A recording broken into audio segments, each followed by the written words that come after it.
आज की टॉपिक है सामाजिक विज्ञान कक्षा 10 का यूरोप में राष्ट्रवाद का उदय।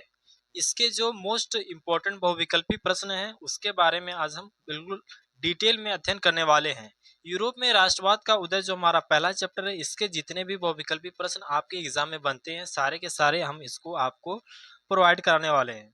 तो अगर आप इस वीडियो को पूरा देखते हैं अंत तक तो समझ लीजिए कि आपका पहला चैप्टर से बहुविकल्पी प्रश्न कोई भी नहीं बचने वाला है।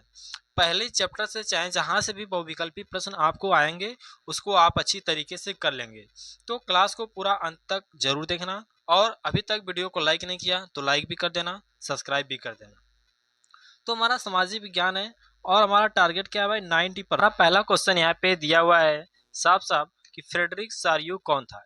ये देखिए इंपॉर्टेंट क्वेश्चन, जो भी इंपॉर्टेंट क्वेश्चन होंगे उसको हम हेडलाइट से आपके सामने हेडलाइट कर देंगे, तो आप उसको अच्छी तरीके से तैयार कर लीजिएगा। पहला क्वेश्चन हमारा है कि फ्रेडरिक सारियो कौन था। क्या फ्रेडरिक सारियो डॉक्टर था, दार्शनिक था, फ्रांसीसी चित्रकार था या एक नायक था। तो सीधा से आप याद रखेंगे क्या था, फ्रेडरिक सारियो एक चित्रकार था, एक फ्रांसीसी चित्रकार था। कौन? फ्रेडरिक सारियो। फ्रेडरिक सारियो कौन था? तो एक फ्रांसीसी चित्रकार था। इसको आप अच्छी तरीके से याद रखेंगे। तो यहाँ पे हमारा सी वाला ऑप्शन क्या हो जाएगा, सही हो जाएगा। जो फ्रेडरिक सारियो था इसने क्या बनाई थी, एक फ्रांस के लिए चित्र बनाया था जिसको यूटोपिया के नाम से जाना जाता था। किसके नाम से? यूटोपिया। यूटोपिया किसके लिए फेमस है, अगर ये क्वेश्चन आएगा तो यूटोपिया फ्रेडरिक सारियो के लिए ही फेमस था। इसने एक 4 चित्रों की श्रृंखला बनाई थी। ठीक, दूसरा क्वेश्चन हमारा है यहाँ पे कि इसमें से किस वर्ष फ्रांस की राज की क्रांति हुई। फ्रांस की राज की क्रांति, देखिए यहाँ पे से आपको 2 क्वेश्चन आएंगे पूछने के। एक क्वेश्चन आपको पूछेगा कि फ्रांस की जुलाई क्रांति, फ्रांस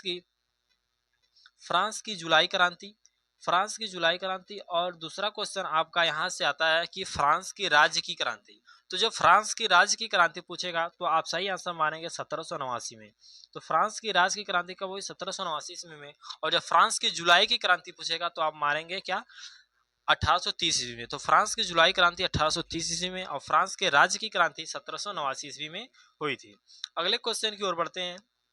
अगला क्वेश्चन क्या है, दिया है कि किस वर्ष फ्रांस में नागरिक संहिता, जिसे नेपोलियन संहिता के नाम से जाना जाता है, का उदय हुआ।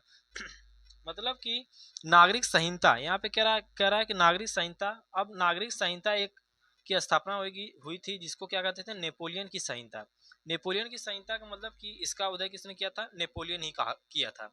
तो इसका उदय कब हुआ था, यहाँ पे पूछ रहा है कि इसका उदय कब हुआ था। तो नेपोलियन की संहिता जो थी उसका उदय 1804 ईस्वी में हुआ था। कौन किया था?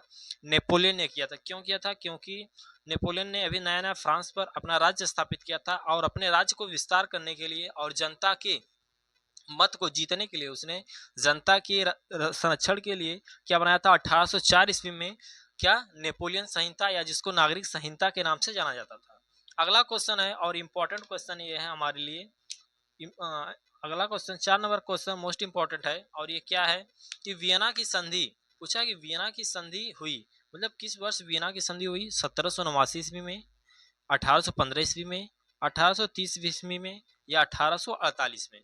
तो याद रखेंगे जो वियना की संधि हुई थी वो कब हुई थी? 1815 में। वियना की संधि 1815 में हुई थी और फ्रांस की क्रांति 1789 ईस्वी में। फ्रांस की जुलाई क्रांति 1830 ईस्वी में और उदारवादियों की क्रांति कब हुई थी? 1848 ईस्वी में। ये किसके लिए है? उदारवादियों की क्रांति। तो यहाँ से आपको अगर आप एक क्वेश्चन अटेम्प्ट करते हैं तो यहाँ पे आपको एक ही क्वेश्चन नहीं बल्कि उसके साथ कई क्वेश्चन आपके तैयार हो जाते हैं। अगला क्वेश्चन यहाँ पे दिया हुआ है कि अगला क्वेश्चन कि वियना कांग्रेस, यानी कि यही जो वियना संधि है इसी की बात कर रहा है। वियना कांग्रेस सम्मेलन में मेजबानी किसने की? तो जो वियना सम्मेलन हुआ था इस सम्मेलन में मेजबानी किसने की थी? इस सम्मेलन का हेड कौन था? तो याद रखेंगे कौन थे? मैटरनिक थे भैया। कौन थे? मैटरनिक थे। ये मैटरनिक कौन थे? तो वहाँ पे जो यूरोप था जहाँ पे वियना कांग्रेस हुआ था, तो ये वियना कांग्रेस आखिर क्यों हुआ था? वियना कांग्रेस वहाँ पे इसलिए हुआ था यूरोप में क्योंकि नेपोलियन जब हार गया वाटरलू के युद्ध में 1815 ईस्वी में। नेपोलियन कब हारा था? तो 1815 ईस्वी में जब नेपोलियन हार गया तो वहाँ पे जो नेपोलियन परिवर्तन किए थे उन सभी परिवर्तनों को समाप्त करने के लिए वहाँ पे वियना संधि की गई और उस वियना संधि की मेजबानी जो ऑस्ट्रेलिया नहीं, ऑस्ट्रिया एक देश पड़ता है यूरोप में, वहाँ के जो चांसलर थे मैटरनिक, इनका पूरा नाम था ड्विक मैटरनिक, वही क्या किए? वहाँ पे जो कांग्रेस सम्मेलन हुआ उसकी मेजबानी की, उसके जो थे हेड कहलाए। उसके बाद पूछ रहा है हमारा 6 नंबर क्वेश्चन कि ड्यूक मैटरनिक, यानी इन्हीं की बात हो रही है, ड्यूक मैटरनिक ने अपने सभ्यता का सबसे खतरनाक दुश्मन किसे बताया। मतलब कि जो ड्यूक मैटरनिक थे वो अपने समय में क्या कि ड्यूक मैटरनिक ने कहा था कि अपने सभ्यता का सबसे खतरनाक आदमी किसको बताया था। क्वेश्चन साफ साफ ये पूछ रहा है कि ड्यूक मैटरनिक ने अपने सभ्यता का सबसे खतरनाक दुश्मन किसे बताया था। तो काउर को बताया था। सॉरी, यहाँ पे मैटरनिक नहीं था, क्योंकि देखिए यहाँ पे मैटरनिक ही बोला है, तो यहाँ पे मैटरनिक ही ऑप्शन नहीं होगा। यहाँ पर आप ऑप्शन अपना कर लीजिए मैथ्सिनी। कौन था? मैथ्सिनी। और हमारा यही वाला आंसर भी क्या हो जाएगा? सही हो जाएगा। जो ज्यूसेफ मैस्थनी था, ज्यूसेफ मैस्थनी कौन था? ज्यूसेफ मैस्थनी एक क्रांतिकारी था। जो ये ज्यूसेफ मैस्थनी था, इसी को ड्यूक मैटरनिक ने अपनी सभ्यता का सबसे खतरनाक दुश्मन बताया था। किसको? मैथ्सनी को। किसको? मैथ्सनी को। म है, म पे एक ही मात्रा था, त सिनी। मैथ्सनी को क्या बताया था? सबसे खतरनाक दुश्मन। उसके बाद अगला क्वेश्चन है, अगला क्वेश्चन कह रहा कि किस संधि के फलस्वरूप यूनान को स्वतंत्रता मिली। ये भी अपना इंपॉर्टेंट क्वेश्चन है। 7 नंबर क्वेश्चन इंपॉर्टेंट है, और यहाँ पे कह रहा है कि किस संधि के फलस्वरूप यूनान को स्वतंत्रता मिली। मतलब यूनान एक देश है यूरोप में, इसको स्वतंत्रता की संधि के फलस्वरूप मिली। तो सही आंसर हो जाएगा कुस्तुनतुनिया की संधि। कुस्तुनतुनिया की संधि के फलस्वरूप क्या मिला इसको? कुस्तुनतुनिया की संधि के फलस्वरूप यूनान को स्वतंत्रता मिली। और जो यहाँ पे दिया है वियना की संधि, तो वियना की संधि के द्वारा क्या हुआ? तो वियना की संधि के द्वारा जो नेपोलियन द्वारा किए गए परिवर्तन थे उसको क्या कर दिए गए? समाप्त कर दिए गए। और वियना संधि कब हुई? तो नेपोलियन के हारने के बाद। और कहाँ पे हुई? तो ऑस्ट्रिया में हुई थी वियना संधि। फिर उसके बाद 8 नंबर क्वेश्चन है कि जब फ्रांस छींकता है तो बाकी यूरोप को सर्दी जुकाम हो जाता है। काफी इंटरेस्टिंग क्वेश्चन है। कह रहा है कि जब फ्रांस छींकता है तो बाकी यूरोप को सर्दी जुकाम हो जाता है। ये कथन किसका है? किसने कहा था कि मतलब जब फ्रांस छींकता है तो बाकी यूरोप को सर्दी और जुकाम हो जाता है? तो ये बात कही थी हमारी मैटरनिक ने। कब? कौन कहा था? मैटरनिक भैया ने कहा था। कौन मैटरनिक? वही जो वियना संधि की मेजबानी किया था, वही कहा था कि जब जब फ्रांस सीखता है, मतलब जब भी कोई हलचल फ्रांस में होती है तो वो क्या करती है? बाकी यूरोप में सर्दी जुकाम ला देती है, यानी कि पूरे यूरोप को क्या कर देती है? प्रभावित कर देती है। 8 नंबर क्वेश्चन हो गया। अब हम अपने बढ़ते हैं 9 नंबर क्वेश्चन की ओर। आपको यहाँ पे मैं लगभग 20 या 25 क्वेश्चन बताएंगे। अगर आप उतना तैयार कर लेते हैं तो आपको पहले चैप्टर से इससे बाहर क्वेश्चन देखने को नहीं मिलने वाले। 9 नंबर हमारा क्वेश्चन है कि किस आंदोलन ने भावनाओं, अंतर्दृष्टि और भावनाओं के बल दिए? अंतर्दृष्टि और भावनाओं पर बल दिए। कौन कौन सी भावना? आंदोलनों की भावना और अंतर्दृष्टि की भावनाओं पर बल दिया। किस आंदोलन ने? तो वो हमारा आंदोलन था रहस्यवादी आंदोलन। कौन था? जो हमारा रहस्यवाद आंदोलन था, इसने अंतर्दृष्टि और क्या भावनाओं पर बल दिया था। 10 नंबर हमारा क्वेश्चन है कि निम्न में से में किस वर्ष में सेंट पाल चर्च, यहाँ पे देखिए एक अच्छा नाम आया कि सेंट पाल चर्च क्या है। देखिए सेंट पाल चर्च ये थोड़ा अच्छी टॉपिक है, फ्रैंकफर्ट शहर में पड़ता है। सेंट पाल चर्च यूरोप का ही हिस्सा है।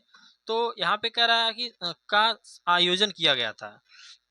फिर से पढ़ते क्वेश्चन, क्या कह रहा है? निम्न में से किस वर्ष सेंट पाल चर्च में फ्रैंकफर्ट संसद का आयोजन किया गया? देखिए यहाँ पे क्वेश्चन तो सही लिखा है कि निम्न में से किस वर्ष सेंट पाल चर्च फ्रैंकफर्ट संसद का आयोजन किया गया, लेकिन यहाँ पे जो ऑप्शन लिखे गए हैं वो गलत हैं। क्या लिखा गया है? ऑटोमन, हैब्सबर्ग, ब्रिटिश, यूरेनबर्ग। तो ये गलत आंसर है, क्योंकि यहाँ पे क्या पूछा है? वर्ष पूछा है। तो उसको आप याद रखेंगे कि किस वर्ष ये हुआ था। तो हमारा ये हुआ था 1848 में। जो सेंट पाल चर्च में फ्रैंकफर्ट संसद का आयोजन किया गया था वो कब किया गया था? तो 1848 ईस्वी में। क्यों किया गया था? तो मैंने बताया था पीछे अभी कि 1848 ईस्वी में उदारवादियों की क्रांति हुई थी। जो उदारवादी लोग थे वो संसद द्वारा निर्मित राज्य बनाने की कोशिश कर रहे थे, इसलिए यहाँ पे सेंट पाल चर्च में क्या हुई थी? एक संसद का निर्माण किया गया था, लेकिन फिर बाद में उसे भंग कर दिया गया। तो ये कब हुआ था? तो 1848 ईस्वी में हुआ था। इस समय क्या हुआ था? उदारवादियों की क्रांति हुई थी। अगला क्वेश्चन है 11 नंबर, जर्मन का राष्ट्र रूपक था। जर्मन के लिए राष्ट्र रूपक कौन था? राष्ट्र रूपक का मतलब क्या होता है, पहले ये आप जानिए। राष्ट्र रूपक का मतलब कि कोई ऐसी छवि या कोई ऐसी तस्वीर जो पूरे देश को एकता के रूप में बांध दे और देश की स्वतंत्रता के लिए लड़ने के लिए प्रेरित करे, उसको कहते हैं राष्ट्रीय रूपक। जैसे कि हमारे भारत में राष्ट्रीय रूपक क्या है? हमारा तिरंगा। तिरंगा जो है तिरंगे से ही मतलब हमारे अंदर क्या मिलती है, एकता की भावना मिलती है, और हम क्या हमें क्या मिलती है, एकजुटता मिलती है, और तिरंगे के लिए हम कुछ भी कर सकते हैं। तो इसलिए हमारा जो जर्मनी राज्य था, जर्मनी का राज्य रूपक था, तो जर्मनी का राज्य रूपक था जर्मेनिया, और फ्रांस का क्या था राष्ट्र रूपक, तो मारियान। जर्मनी से याद करेंगे जर्मेनिया, और मारियान किसका था, तो ये फ्रांस का था। फ्रांस का क्या था नारी रूपक, तो मारियान, और जर्मनी का जर्मेनिया। फिर उसके बाद 12 नंबर क्वेश्चन कह रहा है कि इसमें से किस वर्ष जर्मनी को एक स्वतंत्र राज्य घोषित किया गया, मतलब जर्मनी को किस वर्ष एक स्वतंत्र राज्य घोषित कर दिया गया, 1871 में, या 1872 में, या 1876 में, 1880 में। तुम्हारा सही आंसर हो जाएगा 1871 ईस्वी में। 1871 ईस्वी में क्या किया गया, जर्मन को एक स्वतंत्र राष्ट्र घोषित कर दिया गया था, लेकिन इससे पहले ही इसके लिए संघर्ष होते रहे, और लास्ट में 1871 ईस्वी में क्या मिल गई, जर्मनी को स्वतंत्रता मिल गई। फिर उसके बाद अगला क्वेश्चन क्या है कि काउर, मेजनी और गैरीबाल्डी, ये 3 नाम आपको याद रखने हैं। किसके लिए, इटली की। जब भी बात आएगी इटली की तो आपको 3 नाम याद करना पड़ेंगे, काउर, मेजनी और गैरीबाल्डी। आप इसको ऐसे याद कर लीजिए ट्रिक से, गमक। जो इटली है वो क्या है, गमकती है। ग से गैरीबाल्डी, म से मेजनी, क से काउर। तो आप गमक अगर याद करेंगे तो आपको इटली के लिए ये तीनों नाम याद रहेंगे, क्योंकि यही जो तीनों क्रांतिकारी थे इटली को स्वतंत्रता दिलाए। कौन कौन, काउर, मेजनी और गैरीबाल्डी। करा का किस देश से एकीकरण का योगदान था, तो किससे था, जर्मनी से। ये भी मैंने बताया किससे था, तो जर्मनी से था। उसके बाद 14 नंबर क्वेश्चन कह रहा है United kingdom of great Britain का गठन, United kingdom of the great Britain का गठन कब हुआ, तो United kingdom of great Britain का गठन 1707 ईस्वी में हुआ था। कब हुआ था, 1707 ईस्वी में। United kingdom of great Britain का गठन कब हुआ था, तो 1707 ईस्वी में। इसको आप याद रखेंगे। फिर उसके बाद 15 नंबर क्वेश्चन है कि फ्रांस की नारी रूपक प्रतीक थी, तो अभी मैंने बताया क्या थी, मारियान थी। क्या हो जाएगा, मारियान। 16 नंबर क्वेश्चन की ओर बढ़ते हैं। लिखा है कि निम्न में से ब्रिटेन का राष्ट्रीय प्रतीक था। देखिए मैंने जर्मेनिया क्या बताया, जर्मेनिया का मैंने राष्ट्रीय प्रतीक बताया क्या, जर्मनी को बताया। जर्मेनिया, जर्मेनिया कौन थी, एक औरत थी, वो उसकी तस्वीर थी, उसको जर्मेनिया कहते थे। और मारियान भी ऐसी थी, एक औरत थी, उसकी तस्वीर को ही क्या कहते थे, मारियान कहते थे। लेकिन जो ब्रिटेन था, ब्रिटेन का राष्ट्रीय प्रतीक क्या था, यहाँ पे पूछ रहा है ब्रिटेन का राष्ट्रीय प्रतीक क्या था, तो ब्रिटेन का राष्ट्रीय प्रतीक क्या था, उगता हुआ सूरज था, कि तलवार था, कि यूनियन जैक था, कि तिरंगा था। तो इसका क्या हो जाएगा, यूनियन जैक। यूनियन जैक क्या है, तो यूनियन जैक जो है वो फ्रांस ब्रिटेन जो था, ब्रिटेन देश, इस ब्रिटेन देश का जो झंडा था उसी को कहते थे यूनियन जैक। और यहाँ की जो राष्ट्रीय गान थी, जैसे यहाँ पे राष्ट्रीय गान क्या है, जनगण मनगण, तो उसी तरह ब्रिटेन का जो राष्ट्रीय गान है वो क्या है, the save grave our noble king, the save grave our noble king. ये क्या है, ब्रिटेन का राष्ट्रीय क्या है, गान है। उसके बाद 18 नंबर क्वेश्चन क्या है, सॉरी इसका guard save our Nobel king क्या था, ब्रिटेन का राष्ट्रीय गान क्या है, guard save our Nobel king क्या था, ब्रिटेन का राष्ट्रीय गान था। फिर उसके बाद 18 नंबर क्वेश्चन कह रहा है मेस्सनी ने यंग इटली नामक गठन का स्थापना कहाँ किया। तो देखिए जब यंग इटली, दो क्वेश्चन आएंगे, एक यंग इटली एक यंग यूरोप। तो मार्सेई में यंग इटली, जब यंग इटली पूछेगा तो क्या हो जाएगा, मार्सेई में। लेकिन जब यंग यूरोप पूछेगा तो क्या हो जाएगा, बर्न में। मार्सेई में यंग इटली और बर्न में यंग यूरोप। देखिए यंग इटली पूछेगा तो मार्सेई लगा देंगे, और जब यंग यूरोप पूछेगा, यंग यूरोप, तो हम क्या मार देंगे, बर्न। तो यहाँ पे क्या हो जाएगा हमारा, मार्सेई में। ये भी क्या हमारा इंपॉर्टेंट क्वेश्चन है। मार्सेई में क्या हुआ था, मेस्सनी ने क्या किया था, यंग इटली नामक स्थापना की। मेस्सनी कौन था, तो मेस्सनी एक क्या था, स्विट्जरलैंड का एक क्रांतिकारी था, और इसी को मैटरनी ने अपनी सभ्यता का सबसे खतरनाक दुश्मन बताया था। ठीक, तो अगर आप एक एक कॉन्सेप्ट अच्छी तरीके से देखकर चलते हैं तो आपको पूरी जो इतिहास है वो एकदम आपको कहानी की तरह याद हो जाएगी। फिर उसके बाद अगला क्वेश्चन कह रहा है 20 नंबर, प्रथम विश्व युद्ध कब प्रारंभ हुआ। तो प्रथम विश्व युद्ध कब प्रारंभ हुआ, 1908 में, कि 1914 में, कि 1950 में, कि 1960 में। तो सिंपल सा एकदम इजी सा क्वेश्चन है, क्योंकि आप इसको 9th में पढ़े होंगे। क्या हो जाएगा, 1914 में। प्रथम विश्व युद्ध कब प्रारंभ हुआ, 1914 ईस्वी में। यह भी इंपॉर्टेंट हमारा क्वेश्चन है कि प्रथम विश्व युद्ध 1914 में प्रारंभ हुआ था। इसको आप अच्छी तरीके से तैयार करेंगे। फिर उसके बाद अब आगे बढ़ते हैं अपने क्वेश्चन की ओर, और 19 नंबर क्वेश्चन है। 20 नंबर क्वेश्चन क्या है कि किस वर्ष को उदारवादियों की क्रांति का वर्ष कहा जाता है। क्या पूछ रहा है कि किस वर्ष को उदारवादियों की क्रांति का वर्ष कहा जाता है। तो मैंने पहले ही बता दिया कि 1848 ईस्वी में क्या हुई थी, उदारवादियों की क्रांति हुई थी, और इसी को कहा जाता है उदारवादियों की क्रांति का वर्ष। 21 नंबर क्वेश्चन है, 19वीं शताब्दी के मध्य इटली कितने राज्यों में बटा हुआ था। बहुत ही बेसिक सवाल है और इम्पोर्टेंट सवाल भी है, क्योंकि ये अगली बार 2025 में जरूर से आएगा कि 19वीं शताब्दी के मध्य जो इटली हमारा राज्य था वो कितने भागों में बटा हुआ था। देखिए, जो यूरोप में राष्ट्रवाद का उदय है, इसमें दो ही चीज के बीच में लड़ाई हुई, एक इटली और एक जर्मनी। इटली ने अपनी स्वतंत्रता की इच्छा मांगी और जर्मनी ने मांगी, और इसी के दोनों के कहने पर पूरा ये पाठ हो गया है, समझ ली भाई। तो पूछता है कि इटली कितने राज्यों में बटा, तो 3 राज्यों में, 4 राज्यों में, 7 या 9। तो सिंपल से इसका आंसर हो जाएगा 7। जो इटली था वो 7 हैप्सबर्ग राज्यों में बट गया।